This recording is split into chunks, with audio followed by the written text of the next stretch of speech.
National Report.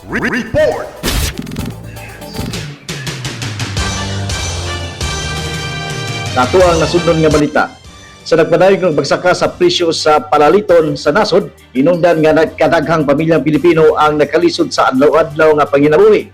Tungod dinhi, nanawagan si Senadora Francis Chis Escudero o mas nailhang Senadora Chis Escudero sa gobyerno nga pagpaligunon pa ang mga lakang aron mapungan ang padayon sa pagsaka sa inflation o presyo sa mga palaliton. Sumala pang Senador Escudero nga nisaka sa 7%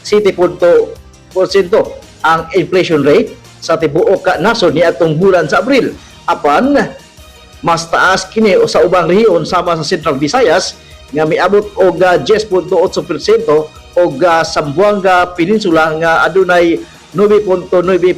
Nga matud pa ni Senador Escudero nga dako na kayo og epekto niini ang ordinaryong pamilya og mag-uuma ilabi na sa gasto sa pagkaon, gasolina ug pamiliti.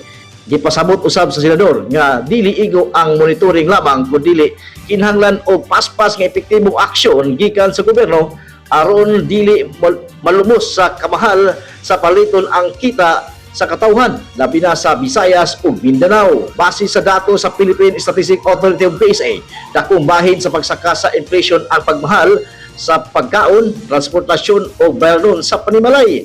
Bisaka usab nato sa 6% ang flood inflation diin nisaka og 13.7% ang porsyento sa bugas o 21% sa mais.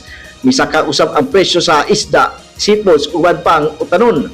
Samtang ang gasto sa transportasyon misaka sa og 21.4% og ang bayaron sa kuryente, gas ug uban pang fuel misaka og 8.2%. Ibutya usab ni Senador ang Central Visayas mao gyapon ang pinakataas nga inflation rate sulod sa siyam ka sunod-sunod nga bulan, samtang ang Negros Island region kon NIR adunay pinakaubos nga inflation rate nga 4.2%. Bisan pa niini nagpadayag si Senador Escudero o pagpasalig sa economic team sa administration apan ang iyang gihangyo ang mas hugot nga koordinasyon tali sa Department of Finance o Bangko Sentral ng Pilipinas aron makahimo og mas epektibong plano batok sa inflation. Matod pa sa senador, kinahanglan mabati sa katawhan labi na ang mga probinsya ang tibuok aksyon sa gobyerno batok sa pagsaka sa presyo sa mga palitunon sa ato ang nasud nga Pilipinon. Motong nasudnon nga balita. National Report.